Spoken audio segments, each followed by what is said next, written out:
trial run. Yeah, it's okay. Hello, hey man. Hello and welcome to this wonderful program. Okay, so already he has moved.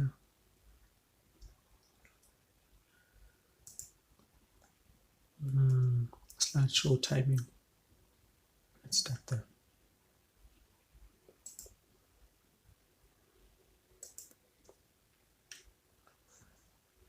Hello and welcome to the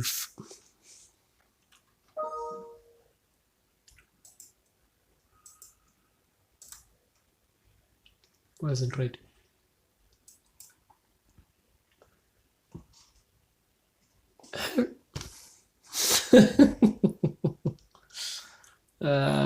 Just the start, just the start.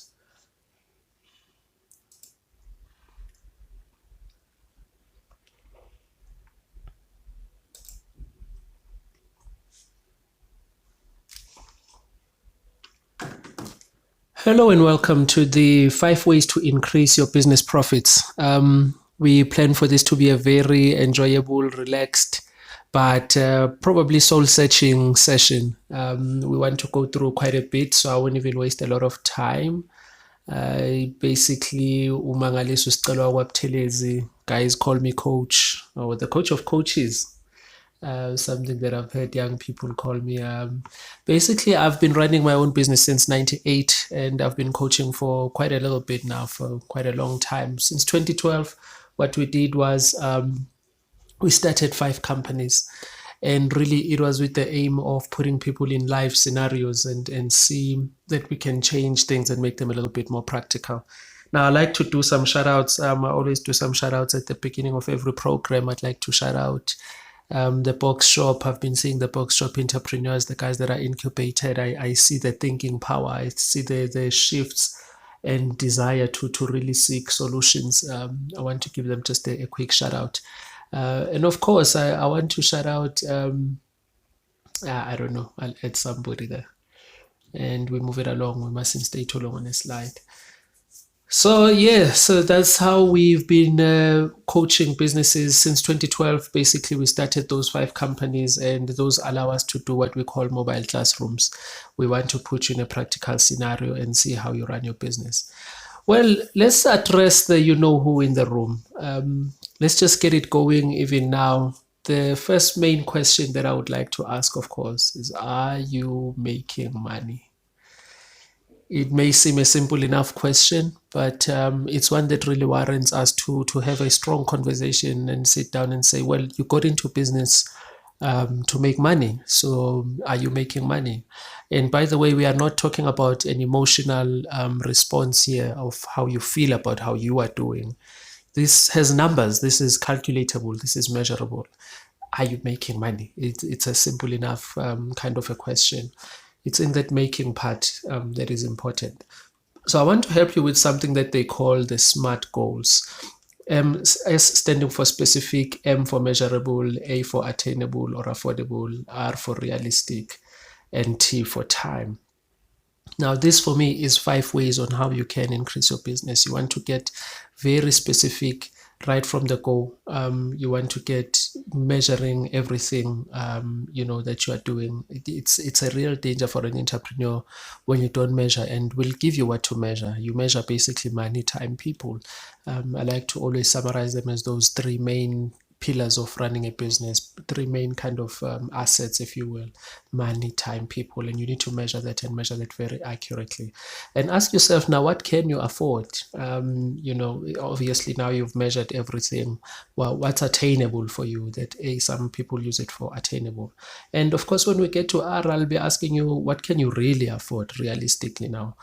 Which means we'll be making a graph with 1, we are still assessing and calculating everything, and then we are looking at, well, realistically or relevantly. I know a lot of people have had a problem with that R, because they believe in things like the law of attraction, say, no, you mustn't be realistic.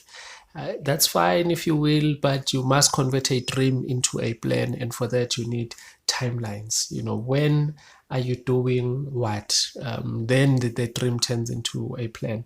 So we'll be dealing with this in a totally different way.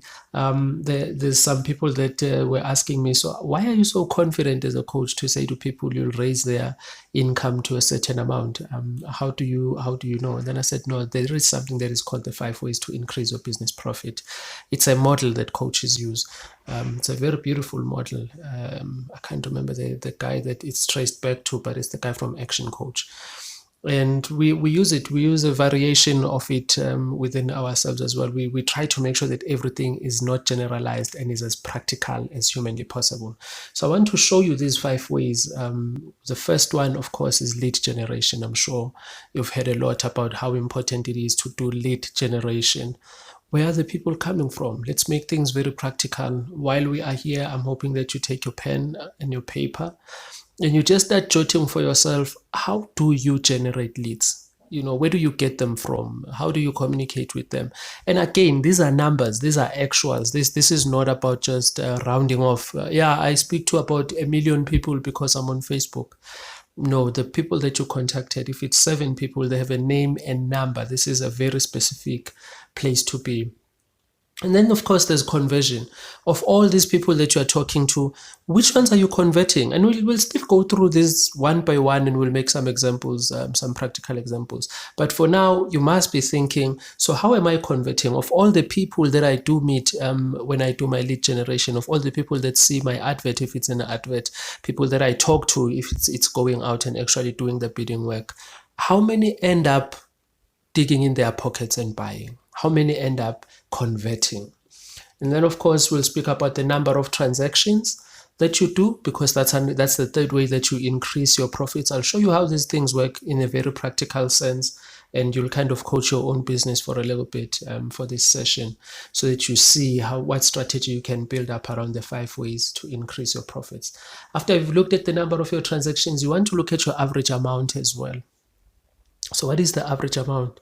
I want you to ask yourself such questions as, am I charging this amount because that's what my market is charging? That's what my competition is charging? What does this average amount mean vis-a-vis the expenses that it takes to make my product, to distribute my product, to communicate with people and advertise and market my product? And then, of course, that leads us to margins. What sort of margins are you working with? What's your input versus your output? All these 5 things are very, very practical and general. I mean, not general, specific, extremely specific. We are talking numbers here. And with numbers, it's straightforward. 1 + 1 is 2. Whether here or in China, 1 + 1 is 2. We all have a universal agreement about numbers, so please keep it to numbers. It's not an emotional thing. So you'll be timesing your leads that you're generating with your conversion rate, and I'll show you how this works practically, because you'll be trying to get, so what is the number of customers that you actually have? I find that when you try to coach someone, one of the main problems that we find is that things are not measured. So because things are not measured, you get round numbers. And sometimes people even speak to you like they are looking for marks. So they're trying to tell you a nice story. This is not about that. I'll give you some homework at the end, but it's not about you returning the homework back to me. It's for you to know, so how many number of customers do I generate within a certain period of time? This is a very specific question you've jotted down, and when you jot down to your leads, you become so realistic about it, because you'll still be multiplying that with the number of transactions. So you want to know, how many times can I transact with these people? How much money can I really make on a consistent basis in a predictable format and a formula? And then you want to times that with the average amount that you are charging, so maybe to increase your profits, just increase that average amount a little bit. Then you'll be coming out to your turnover. Of course, turnover is not the final story. You know this by now. You can't just keep digging into that pot. Turnover is just the money that has come in. We haven't subtracted what has gone in order to make this money. So we've been spoken about margins, which is what we are getting out in comparison with what we are putting in. That's what margins essentially means. Then you'll be talking about making your profit. So it's 5 things. And for me, it reminds me of those 5 things within the SMART goals. S standing for specific. What you want to do is to have a specific number of leads. This is a very practical thing to do. You write it down. You don't try to lie to yourself about this. Be very realistic about it. And then you measure everything. You measure your conversions. You measure how many people do I need to talk to in order to be able to secure 1 or 2 sales. And you'll find that it's not as how we make it out to be. Of course, it will be a bit uneven and averages may be counted here and there, but you want to be as specific as humanly possible. And then, of course, for me, this reminds me of the attainable part. What's affordable for us? What's affordable to do? Again, I'm talking money, time, people. Not just affordable as in how much, but affordable as in who do I need to be working with? What relationships do I need to bring on board? Affordable, how much time do I realistically have in order to be able to get this job done? So that's that realistic part. You can also see it as being relevant. This is talking now about the average amount. Is your average amount really relevant? I find that a lot of businesses sometimes become redundant because we are just doing things according to somebody that trained us or taught us. They said this is how we do things. But that's very dangerous. You need to be relevant. You need to have an actual problem that you are solving for a customer. Without that, you quickly become irrelevant to the market, especially now when there are so many options and there are so many platforms to access those options. So now a person can get a solution while they are sitting in the comfort of their own home. It's not like the olden days when there was a lot of monopolizing, etc., etc. So you'd find there's only one shop in the whole area. Everybody relies on this shop. They try to buy out whoever that pops up. They do whatever it's a straight up competition. Now you need to be relevant. That's how you compete. You need to be realistic about your figures, be realistic about your offering. Are you really, what can you really afford? What's really affordable to you? Money, time, people. Do you have those relationships in place? If you don't have them, what do we need to do to get to those relationships? And we'll keep expanding on these concepts so that it becomes extremely practical for you to apply this to your business. Literally, this is how you can increase a company's profits. And of course, if you make everything to be about time, what's the time input when you compare it with your output? Well, that's the margin. That's the margin. We need so much in order to make so much, but in how much time do we do that in? That needs to be calculated and to be very specific. That is how you see how you can increase the number of your customers. That's where you start. You start by just generating leads. How many people can I talk to realistically? And how many of those people end up digging in their pockets and actually buying what I'm selling? That's how you then create your turnover. When you take that number of customers, you multiply it by how many times can they transact with me? How many times can I do a sale with these people? And the average amount, this is the average amount I'm charging. What if I increase the average amount a little bit? What if I add other products to make sure that I increase on my turnover, which is what comes in? You still have to multiply the turnovers with your margin in order to come out to your profit. All right, we will see how all of this applies. Don't stress. I'll make it so practical. I'll make an example with the car wash so that we really see what it is we are talking about. But first things first, we are talking about you knowing and being specific about the number of customers that you have. Of course, it's not just the number of customers. You are also trying to make sure that you shift your turnover. You want more turnover than what you are making currently. And of course, you want to make sure to realize a better profit, which means that even after the turnover, you still want to keep expenses low. You still want to keep the input lower than the output so that you make a profit. Because you make a loss if the input is higher than the output. Now, we are talking lead generation multiplied by conversion rate in order for us to come up with our number of customers. I want to break this down one by one and give you some examples of how you can make this into a very practical exercise. And don't lie to yourself. Don't cheat yourself. Just make sure that you're as honest as you can be about your figures so that you really fix what's happening with your company. Of course, for turnover, we want to see the number of customers multiplied by the number of transactions and multiplied by our average amount. I'll start giving these actual amounts right after we've spoken about strategies of how to get your turnover, strategies of how to multiply the turnover with your margins. So yes, this is how much I'm making, but what went into it in terms of a ratio of input versus output, and that would be your profit. All right. This mustn't be too long a program. Let's start with lead generation.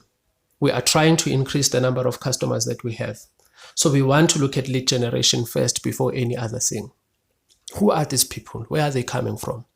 But now it's beyond that. It's high time we don't just answer these questions as if we test a school in and you're just trying to answer a test at school. It doesn't work like that anymore. You want to use social media, places like Facebook. You can even use paid ads if you are really serious about what you're saying. But you want to get out there and generate actual leads. You want to talk to actual people about what you want to do. And by the way, there's this misnomer that you have to build it first so that they can see it and like what they see. They already have too many options. You can feel free to change that model. Trust me, the best way is to first get a customer. First, get someone who says, once you've built it, I'll be able to buy it. Now there are those people because the language is aligning. Times are changing. So you don't need to do it like the old-fashioned way where you had to build a product first and then see if there are customers that will buy it. That formula no longer works. You want to find the customer first.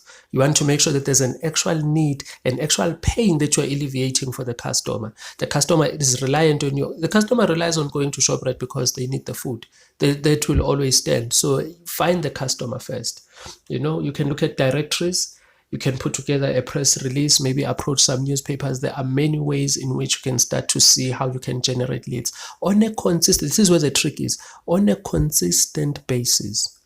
On a consistent basis, how do I make sure that I'm putting my name out there and somebody gets to see it? Because I'm generating leads. I'm generating interested people. Okay. Now you want to convert those leads. You don't want to just collect the leads and know that these are the people. We are on Facebook, we post very nice things and people give us likes. The likes are nice, but the likes don't buy us bread. The likes are good, they are leads. But now we must follow the lead and make sure that we define our uniqueness so that we can convert. You want to increase your range if you have to, so that you can do whatever that you can so that you can convert. If it means upgrading your packaging, then you do that. If it means using testimonials, which is something that really, really works, because you can say that, yeah, I support this because it's yours. But when somebody else says this product is the best product, that is selling. That is something else. That adds up. Please follow up on perspectives. Once a person is a lead, it's up to you to follow up. Once a person throws a like, that's good. That's the first step. Now we must follow up because we must convert. It costs us to post, to spend whatever time that we are spending. We must realize a profit on what we have spent. So that's how we make sure that we generate number of customers. And once we have our number of customers, what we then want to do is to multiply it with number of transactions. Let's speak a little bit about making sure that that happens on a practical scale. Give customers a reason to come back to you repeatedly. This can mean maybe it's how you do business. This can mean maybe it's the testimonials that you are using, whatever that you are using for your conversion rate. Try to use that to make sure that the number of transactions also increases. You understood that, ne? You are trying to make sure that whatever I did to get you to buy from me gets you to buy again and again and again. You want to keep your promise. You want to make sure that the customer knows you and is satisfied with you enough to tell somebody else about you. Look at people like iPhones. They don't really need to advertise to you. The iPhone people advertise enough. Get a person so behind your brand that they feel like it's their brand. That's how you do it. That will make sure that you increase the number of transactions. Ask your customers, talk to them, ask them to come buy back. If you're in services, it's even better. You say, no, we'll see you in 3 months. I service these things every 2 months. You make it very practical that you are asking them, no, let's do business again. Tell others about us. Please refer some other business to us. Don't be afraid to say that to a customer. Customer understands the language is aligning. Try this trick of rebooking the next visit right on the spot. So while I'm talking to my customer, while I'm asking them some questions to try and evaluate my offering, to try and increase what I'm doing, I'm also rebooking them. I'm telling them right on the spot, look, let's have another session. For me as a coach, let's have another session next week. I charge this much, so let's do it again next week. We still need to do it. So we book it on the spot. We don't allow the prospective to, I'll go and see. Try to book it on the spot, book the next visit right on the spot. Create loyalty packages and member specials. Upsell to the customer. What else can you add with this thing? If you buy this, you get this as well. Then you'll be talking about the average amount as well. Don't be afraid to increase what your prices are. Some of you guys start out with low prices because you wanted to test out the market, or I don't know, that's how we were taught to compete. If I compete with lower prices. Cheap things are cheap. So be very careful of cheap things. You don't want to go there. There's no need to go there. Feel free to increase your prices as well. The moment you increase your prices, you increase your bottom line. Clear. You could increase by 10 cents and then just work on a game of volumes. I'm just making an example if it applies to your business. But always feel free to just increase what you are charging as prices. Now, let's get to how you make your profit. Let's talk about your turnover, because just multiplying your number of customers with the number of transactions and the average amount will give us turnover. But now we need to speak about margins. What goes in before what comes out? You must know your actual costs and keep the business as lean as possible. When you suddenly have costs that you are no longer used to, you see, making money is really a predictable, sustainable way, repetitive kind of a way of doing business. But if you're doing something new all the time, then you're learning something new all the time, you're not taking time to pause and apply.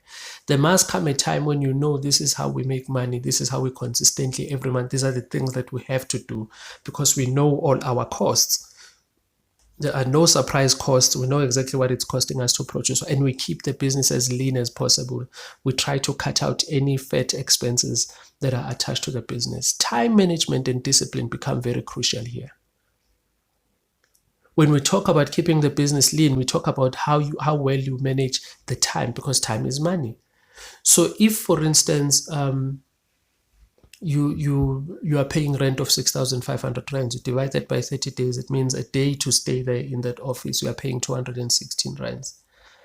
You need to now be able to be very clear how much you make a day, for instance. Look at the time. That's how you can check how much you're making in a day. Again, these are figures, these are actuals. This is not emotionally, how does it make you feel? This is actual numbers. Keep it grounded to numbers. If I spend 8 hours, this is how much I can produce. I also said I'll be doing lead generation. This is how much I can spend on social media trying to garner up leads. But I can't just stay there for hours and hours. I must discipline myself and have some time management behind me. You could also look at increasing your margins by selling your own brand. If you are selling somebody else's brand, think about developing your own brand and going into that. You find people who start salons and they buy the stock, they buy the products from wherever they are buying them from.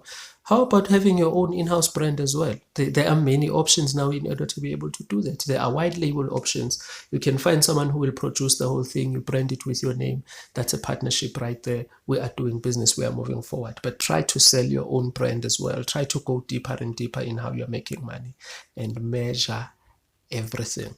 This cannot be stressed enough. You need to measure everything. Everything accurately must be measured. Now, okay, again, I said I want to put this into practice. Let's go back to talking about the 5 ways to increase your business's profits. We said it's lead generation, it's conversion. We just looked at how that works in order to give us number of customers. We said it's the transactions and the average amount. So we want to see if we can increase there. How do we increase our turnover? We want to see if we can start manipulating the margins, keeping the costs even lower. Does it not affect our profits in a positive way? So let's go. Let's take a practical example. I'll use the mobile waterless car wash as the example. I'm going to be throwing some seriously accurate, real information, some trade secrets. I'll be sharing some stuff that you can start using for yourself as well. We really don't mind. We don't really like competing. We like complementing. So I'm a trainer at the end of the day. I have to use those things as practical examples. Now, let's get a scenario. Let's say for the mobile waterless car wash, because what I do is I'm mobile, I go to offices. Let's say for lead generation, I can talk to 10 office blocks in a period of time, maybe in a month's time. Let's say I multiply those 10 offices, the people that convert, the people that end up being my customers, out of 10, it's only 2. So I know my conversion rate. This can even be done as a percentage. So you know that only 10% makes it I'm bad with the percentage right now. But yes, you look at how many people you are able to convert from the people that you have spoken to. So this gives me 20 cars. And by the way, this is 10 rands per car per office. So that's how I get to 20 cars, because it's 2 offices and they're giving me 10 cars each. Now I multiply the number of cars with the month that I'm working in for, so it's times 30 days. In a space of 30 days, I can wash 10 cars from these 2 office blocks, because it's 5 cars times 2 in a space of a month, and I'm charging 50 rands per car. That will give me 1,000 rands. So we are making things to be practical a little bit, getting into some maths. That 1,000 rand is my turnover, but I still want to shift my margins. So I still want to know how much do I have to put in order to get something out. We just made a split of that 50 rands and we said 30-20. So we put in about 30 rands in order to make 50 rands, and our profit is 20 rands. Does that make sense? I hope you pause there a little bit if it doesn't make sense for you, because you have to get that rate correct as well. This means I'm spending about 10 rand on labor.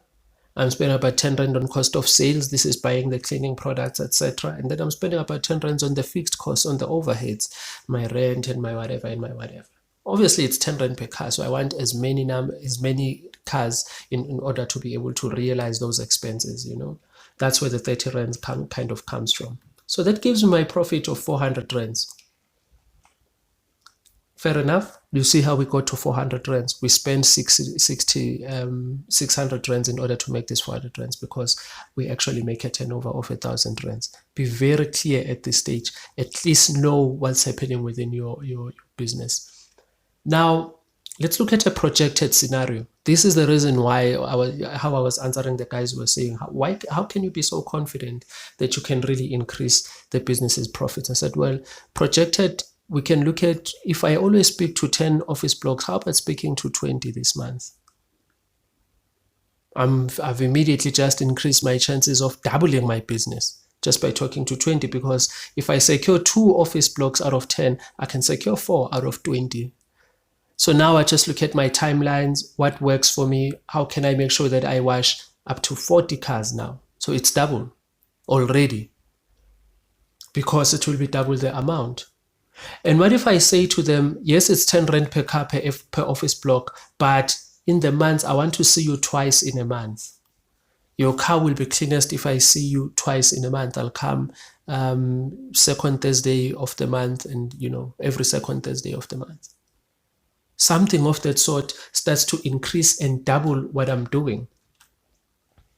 So already now, 80 cars per month instead of the initial, when we did the initial projection. And now I'm even increasing the average amount that I'm charging them. I'm no longer charging 50 rands, I'm charging 60 rands. Do you see that already I have shifted from making 1,000 rands, I'm now making 4,800 rands. I still want to look at the margins. I still want to make sure that what I put in, okay, fine, it will still be labor, it will still be cost of sales and still my overheads, but I want to realize a little bit more. So I've added a 10 rand, I'm now charging 60 rands, so it's fine. Now my profit is actually extra by 10. We could even increase that margin if we wanted to. We look at how much time we can save in order to deliver on the product. So for instance, if a guy who washes cars takes 30 minutes to wash one car, how about we train him and he works hard enough and now he only uses 20 minutes to wash a car? That 10 minute saving, it means I have another car in an hour. You must now be able to be that specific about the number of cars in this example if it's a car wash. But look at your business, look at what you are selling, and try to be as specific as humanly possible. I want to give you this homework. I like giving out homework. You knew you were going to get homework when you signed up for this. Measure your leads. I need you to tell me how many leads do you generate per month. I need you to be able to say how many leads can you generate per week. I need you to be clear how many leads you can generate per day. And I'll show you how you can do that as well. From which sources, that's how you can do it. You ask yourself, from which sources do my leads come from? Where do they congregate? How do I get hold of them? How do they like to be spoken to? Where can I get them so that I can know I can get the number that I want, that is my target? Remember, we are doing targets so that we are taking the guessing out of business. You are starting to really own this business and how it is driven. How much are your leads costing you? Remember, when we deal with cost, it's not just money, it's money, time, and people. What is the input that I need in order to get in touch with this number of leads from these sources? Now, I need you to measure your conversion rate as well. Of the people you contacted when you were generating leads over a period of 3 months, how many did you actually convert to get them to buy? So literally for number 1 and number 2, it comes out at the end as something that looks a little bit like that. I want you to be able to assess that from month 1 to month 2 to month 3, these are the number of leads that I targeted to make. So you are not just responding to business, you're not just waiting to see people coming, but you are targeting them. Literally, if you're selling a book, you're phoning people to buy your book. You're not putting it on a shelf and waiting for them to come.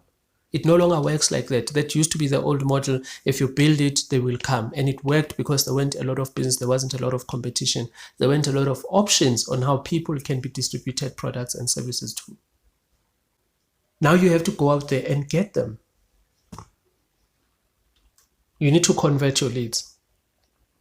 That's the main kind of homework that I want you to do. But of course, as a follow through as well, I want you to be able to make sure that you are able to have created for yourself a guarantee that's based on your customer's pain. If you are not answering a pain or solving a need, you will become irrelevant. I am not talking about thumb sucking here. I'm still talking about actual figures. I need you to know how many people you would have spoken to. What are they saying? So you will have to speak to actual people, actual prospective customers if you haven't started your business. If I do this thing, would you be my customer? Or actual customers if you've started working. Base your guarantee on what they say as the customer is missing in the market. If they say, I like your product because it does da-da-da for me, because you're asking them, why would you buy this product from me? It's very important to do that kind of research, okay? Now, let's just speak about other ways to generate money. I think this is some type of bonus material that I can offer you. So I want you to now be very practical about having more than one source of income as well. I'll make myself as an example because I do some freelance work as a coach. So that's where I make some of my income. But I also do something that is called print on demand. I'm sure you've heard of it. I want you to just have a look at, maybe it's an option for you. But again, mind your timelines and work with these systems as best as you can. Let me look at freelancing first. Because freelancing has become kind of, I also enjoy meeting a lot of people, kind of a nice science for me. This is how you can see yourself as a brand. So think about it. Yes, in the one way you are running a business, maybe it's a cooking business, it's a sewing business. You guys are in the fashion industry, you are in the sewing business. The guys that are in the music biz, you guys are in the music business. See yourself as a freelancer. Be the actual brand. So rather than just selling your products, you are now selling yourself.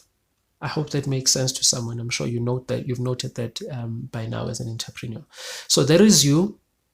You make a list of all your, again, we are keeping things practical. We are trying to be as specific and we're trying to be as measurable as we can so that we can see what we can afford to do here and be realistic about it. So you're making a list of all your skills that you can offer to the market.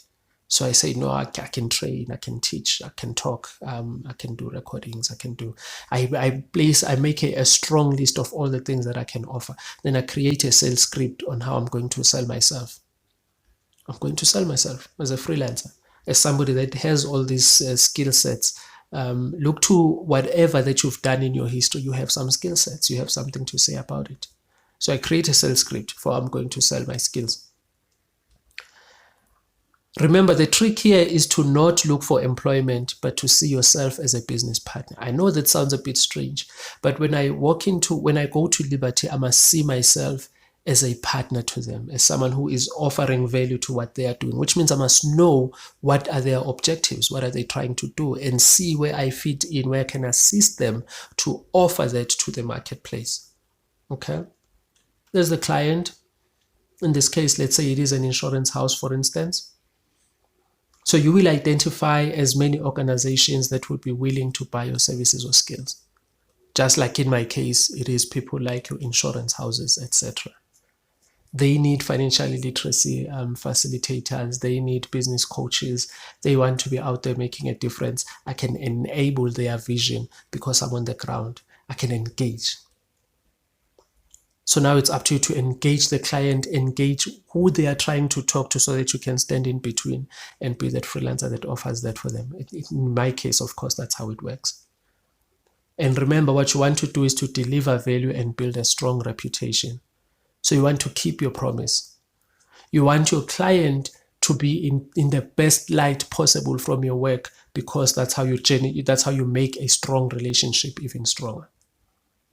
Make sure that you have relevant accreditations and reference to build rapport that makes you invaluable. So again, it's about making sure that you have the relevant registrations. You can't just target a big firm that you can start doing some business for if you are not registered to even do that. You must be extra qualified at this stage at what you do. You must be good at it. Now, I can apply the 5 ways to increase profits within my business as a freelancer. It's a mindset thing. That's what needs to shift more than any other thing. So you don't want to be limited to what the organization agrees to offer you, but you want to create, by manipulating especially time, you want to create more business for the client. If you can create more business for the client inevitably, you build a very strong relationship and you grow from then on. So let's make this practical. Let's go back to those 5 ways of increasing income. Let's say an organization is offering me 1,500 to train 15 people. Okay. I can turn the 1,500 into a 60K by using this principle. So 1,500, I'd like to do two sessions per day, which makes me 3,000 Rand per day. They agree. Okay, you'll do sessions because each session is an hour. You'll do one at 10, you'll do one at 7 p.m. Okay, that's good. I'm training online. Now, I can turn that 1.2 into 3K if I work for 5 days in the 4 weeks. Now I'm making the 60K. And how I've made it is that 3K per day times by 5 days times by 4 weeks, I make 60K a month. Because now I'm extrapolating the time. I'm multiplying myself. These are the key ingredients. You need some skills and qualifications that add value to the market. You need a willingness to proactively sell your skills. That's what you need. You need strong relationships you can leverage on to multiply yourself. Get accredited. Have some reference behind you. And you need a willingness to see yourself as a brand. If you can do that, then you can simply take the little bit that you can be offered by whatever company, multiply that with the time that you can put in. That's how you then generate even more income for yourself. The second one that I said I was going to speak about is print on demand. And let's just speak about how print on demand actually works. I know some of you are now familiar with this way of doing business. So step 1, the customer places an order on your online store. So you'd need to have an online store. Step 2, your store automatically sends the order to the manufacturer. So you are not keeping any stock. The store is online. The store is on your phone. You're on your phone. You've made a website. You are marketing the product. Step 3, the manufacturing partner prepares the product, the customer's order. And step 4, your manufacturing partner ships the order to the customer. So you see, with print on demand, it's directly selling from the manufacturer to the customer. It doesn't come through you. You are just the middleman that makes the sale to happen. There are no upfront costs or shipping logistics here. You don't have to keep the products to yourself. Let me show you how practically we've tried to implement this thing for ourselves. So these are just some print-on-demand examples that we started. We started a shop. We wanted to always keep the coaching very relevant and very practical. So we created a brand. We just said, you know what, we're going to start making caps and sweaters. We are targeting a Christian hip-hop cap and sweater kind of a community. Again, this is where you go for a niche, but dig deeper within the niche. Have a long reach within your niche. I wanted to just put it that way. And then, of course, we make something that we are calling the entrepreneurial affirmations. we're always talking to entrepreneurs as coaches, so we thought, why not make cards that they can start to look at things to remind themselves as entrepreneurs. I don't work for money, money works for me. That's one of the affirmations on the cards. We are creating other products around the coaching business. So now the caps, I wear them when I do talks because we have to do some direct selling. Where most print-on-demand businesses have fallen, it has been because you don't directly market, you only market on Facebook and you hope that the people will come. But you need to be very active in the market in terms of how you sell your stuff. And of course, with the craze of writing a book, you need a book. It's a big business card. You need a book. So we do books and audiobooks, not necessarily to make money selling books. I don't think people are buying books necessarily, but you take up my training program. It comes with a book, and you can now buy the training program and get the book added on. So you work on those kinds of models. Again, it's about selling direct to one person at a time. That's how you can make income for yourself. So again, just ask yourself, are you making money during this period? I know you can complain about COVID-19, but were you able to make some money? Let's be realistic here. All right. I thank you. And as always, good luck with your work. Try to get hold of us if you need some coaching. Mangaliso sicelo kwaButhelezi.